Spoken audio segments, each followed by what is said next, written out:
Hi, everyone. Thank you so much for joining me today on the podcast. So excited to be here with all of you.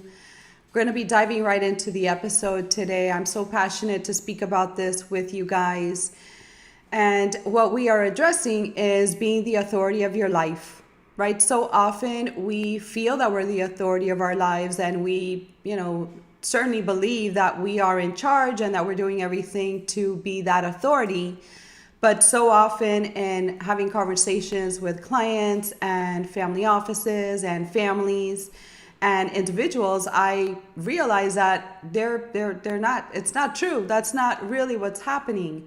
What is actually happening is that we are so focused on the outside world and what people think and how I look and how I'm showing up and what is their opinion of me, how do they see me, and how am I going to be successful if they're not seeing my success, or they're not recognizing me or recognizing my success, or they're not giving me compliments, or they're not saying how great I'm doing. And I'm going to go back, right? And I keep saying this and sharing this in all of my episodes, that all of this work is an inside job.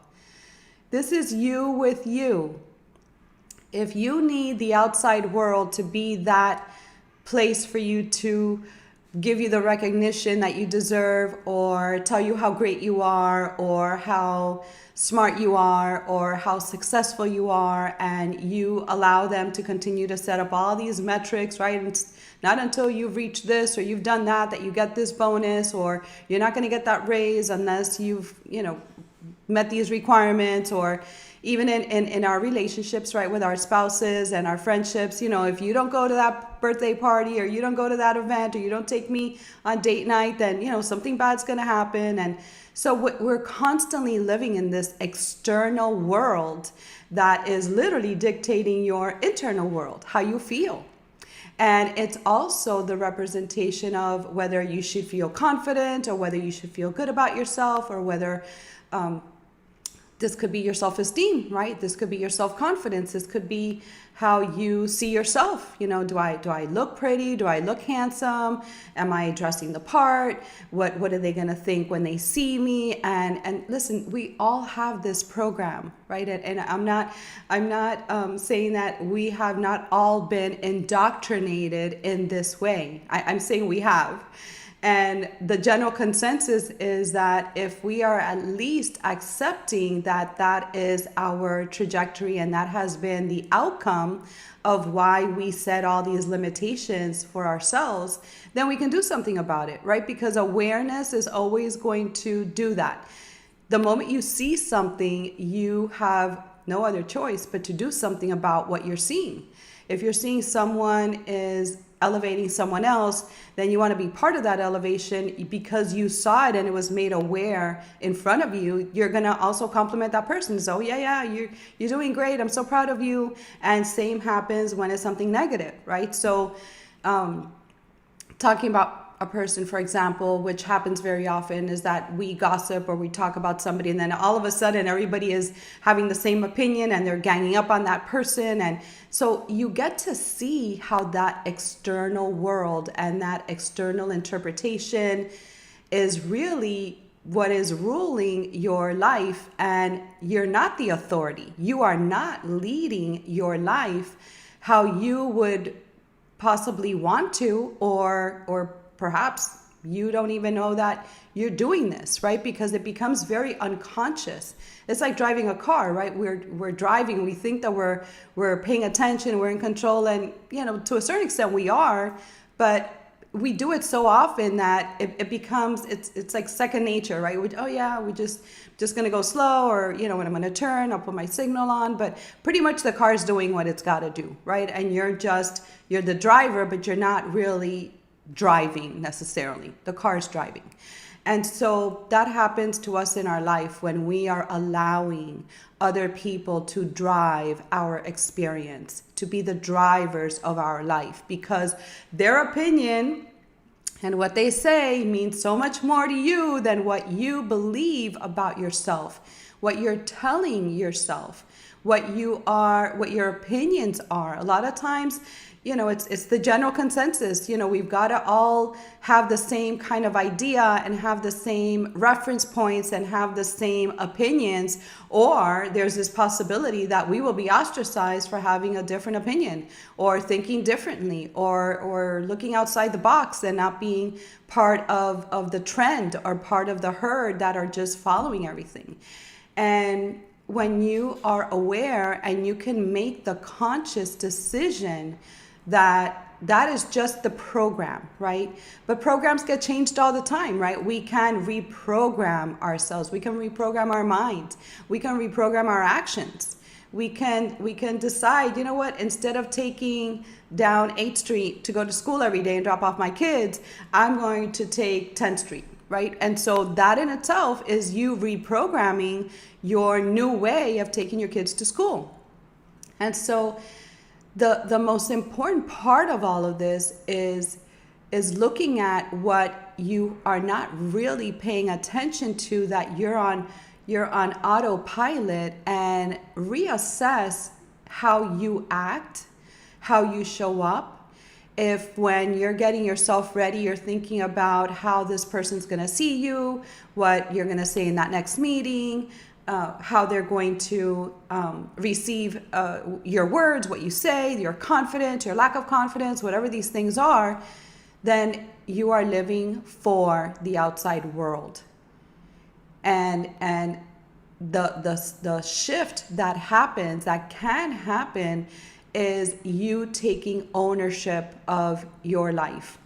And when we look at how we transact with people, right, how we interchange our energy, our communication, and we recognize that so often we are waiting for them to say something or act a certain way for us to respond, and us not having that level of confidence and knowing that we've got this, that whatever is going to happen is in the best interest of you and them and the situation.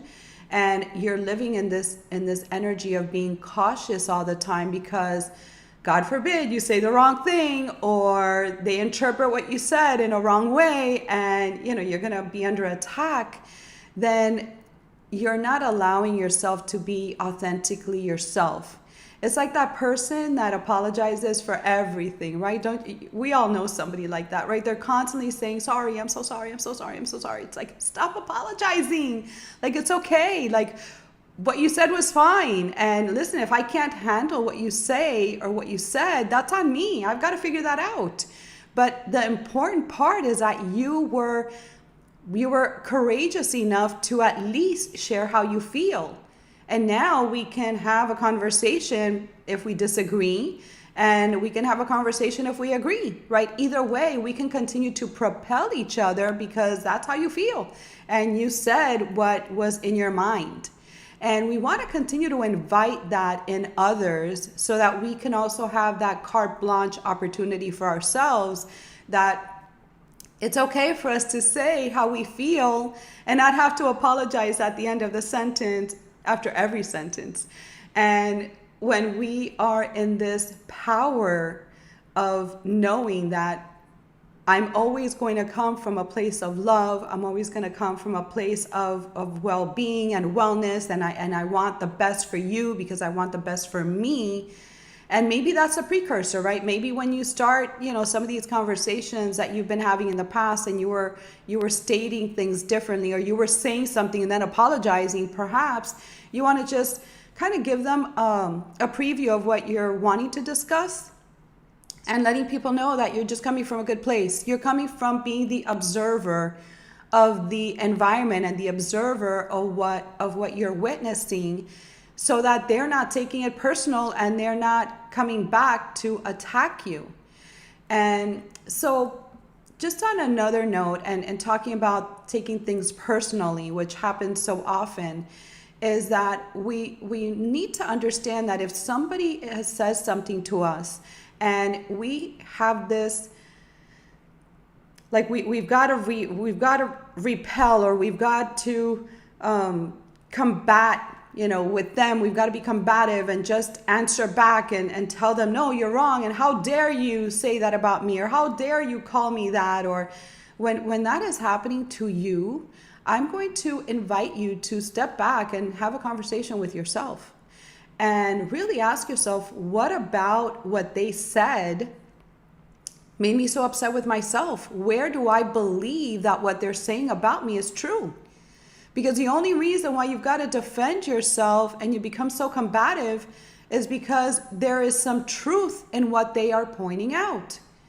And so this is about, again, you being able to lead your life and be the authority of your own life, knowing yourself so well that if somebody is calling you out on something, rather than being reactive, you can step back and say, wow, like that really triggered something in me. I've got to figure this out. Like this didn't feel good. Like there's something wrong here when I had that response, right? Because if we live in a world, right, that you have created, being the authority of your own world and leading your world, if you've created a world that has goodness and has compassion and has love, anything that anybody says or throws your way, you're not going to repel or become enraged and have to fight them back.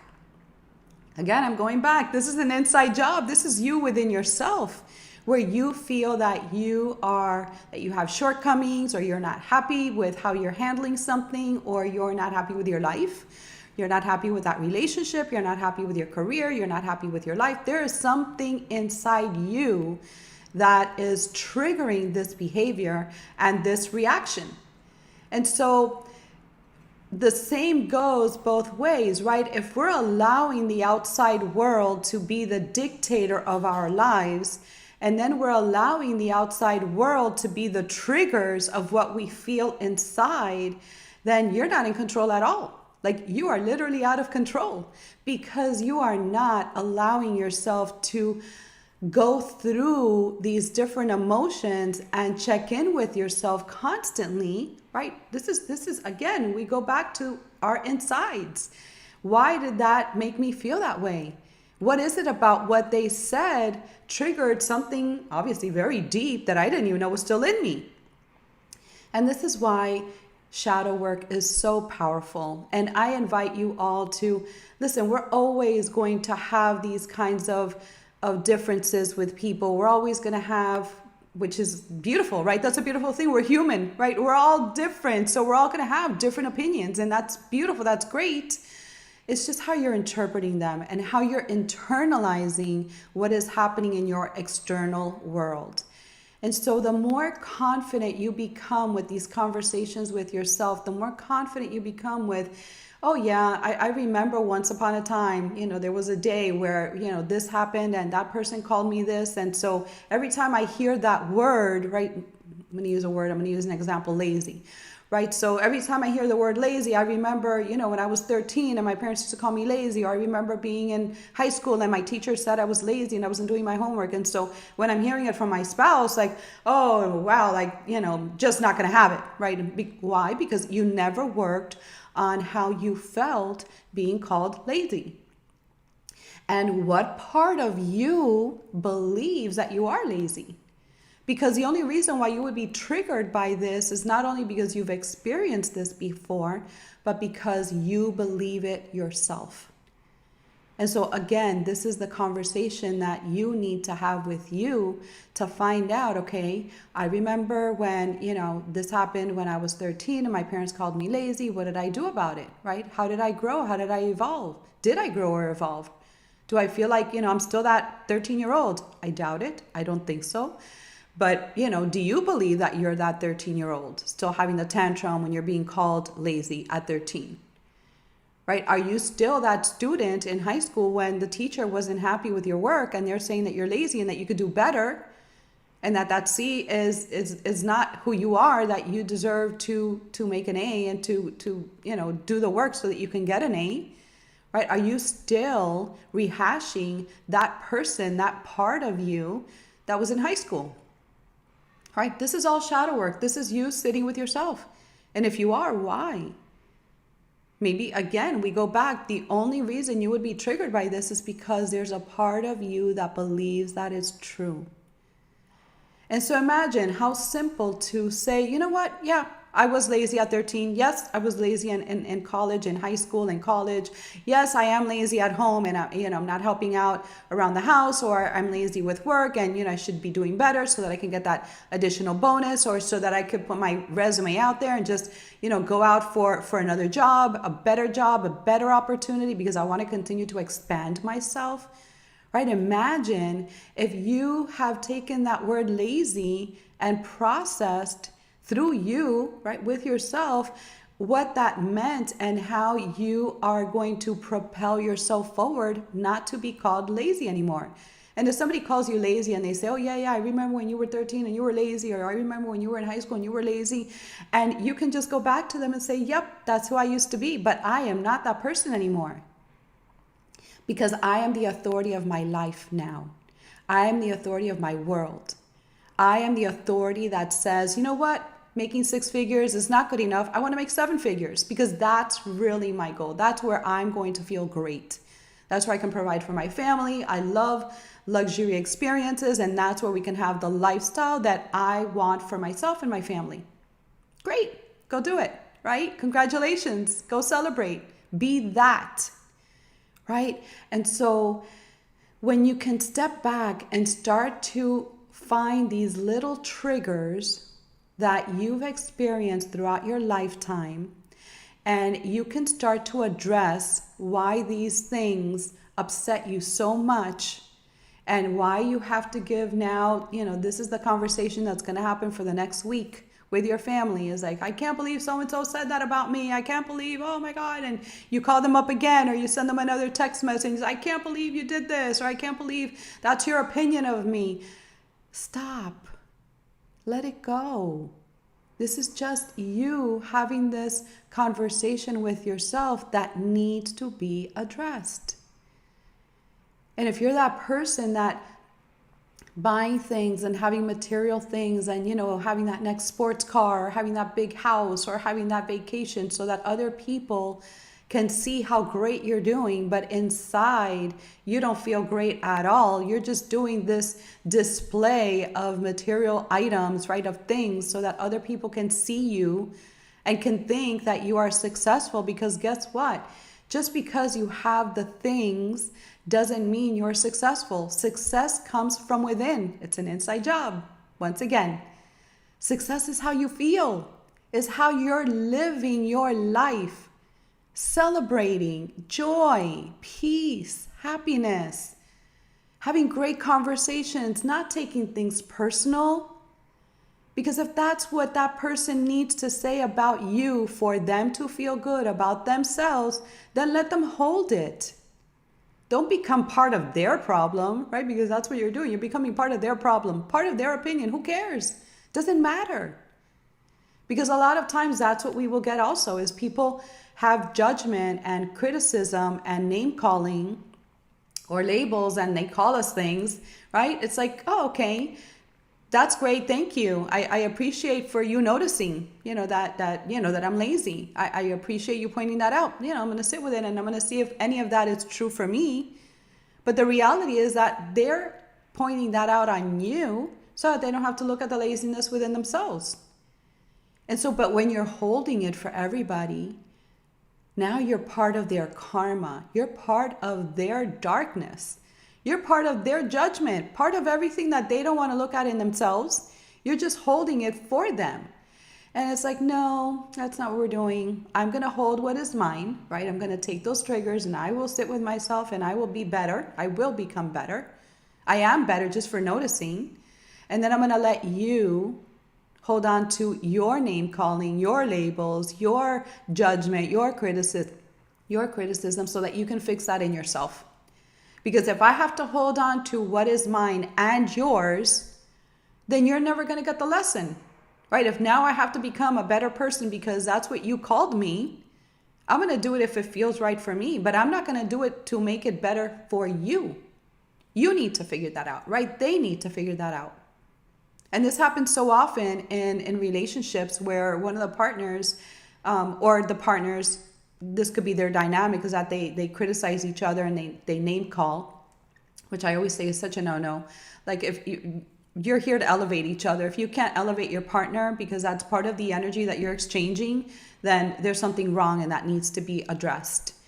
But when you're hearing these couples and they're name calling constantly and criticizing each other, they really don't have a chance to improve anything, because they're constantly mirroring each other. And so if one of them is aggressive, the other one's aggressive, like no one's getting anywhere. Everybody's just fighting. There's a war going on here. And so when we allow, like, thank you, honey, very much, for pointing that out. I'm gonna sit with it and see how much of that is true, so that I can heal myself and fix it in myself. But guess what? You have to fix it in you too. You need to sit down with yourself. You need to be able to have that conversation as to why I say this or I act a certain way, and you lose it, right? And then you don't talk to me for a week, right? So this is really what happens in partnerships. And this can happen in business too, with our partners, that we don't want to address certain things, and then we just let everything slide, and it builds up and it builds up until, the partnership is over. Like, let's just, I want to buy, one of you buys the other person out, and then that's it. The business is done, because you never addressed these inconsistencies and these differences that you have with each other. And so when you can sit back or step back and just allow the information to come in, right, as the observer, very curious. Oh, okay, I hadn't seen myself that way. I didn't know that I was acting that way. But you know what? I'm gonna be better. I want to be better. Of course, I want to be better. Let me sit with it and see what part of that you are saying belongs to me. And then, yes, sometimes you're overstepping. Maybe sometimes you're enmeshed in this relationship, or you're doing too much for these people, and they're right. Leave me alone. Like, step back, right? And leave them alone, and let them have to sit with what they're feeling, so that you don't continue to be the person that they can unleash on, and they can unload all of their problems onto you. And then, of course, they're going to feel great and you feel miserable. So it's really important when you are stepping into recognizing that the authority of your life and your world is you, and that you are ready to become better. And that's why we're on this video today, and that's why you found this, that you are ready to be better with your words, with your communication. But most importantly, you're going to be better at knowing yourself and knowing what belongs to you, and what attitude, what words trigger you, what this is, so that you can continue on your healing journey and you can transcend all of this. You're going to feel so great, right? That is your greatness, because you're not being pulled into drama. You're not being pulled into gossip. You're simply living your life, experiencing your world, and feeling so uber confident that you are the authority and the leader of your life. And when you step into those shoes and you have that opportunity and you get a glimpse of what that feels like, you're not going to want to be part of the old world, the way you were living it before, the old life, where everything was combative or everything was a problem and you had to address everything and you had to walk on eggshells and have all of these conversations, little snippets at a time, because that's as much as the other person or the other people could handle, right? And no more apologizing, right? Apologizing just means, and think about it, when we say, I'm sorry, it's like you're sorrowful, like no, you're not. And if you're going to say an apology, just say apologize. Just listen, I apologize. I'm going to be better. I'm going to do better. Thank you for that information. Thank you for sharing that insight. I got it. And that's it. I'm going to keep moving. And no grudges. All right. When we stay in this energy of recycling grudges and having to continue to think about what happened and that discussion and that conflict, and you're just lingering. The energy is just lingering. Just let it go. Cut it out. Be done. Got it. Got the message. Got the information. I'm going to be better because I received this information, and now I get to go back and work on myself. And working on yourself is always going to be the most beautiful, amazing thing that you can do for you. So, with all of this, I am leaving you all today. I hope you have a fabulous day celebrating all of your wins, all of these unapologetic moments, and definitely being the leader of your life and the leader of your world. And this authority within you that is ready to take on everything that comes your way.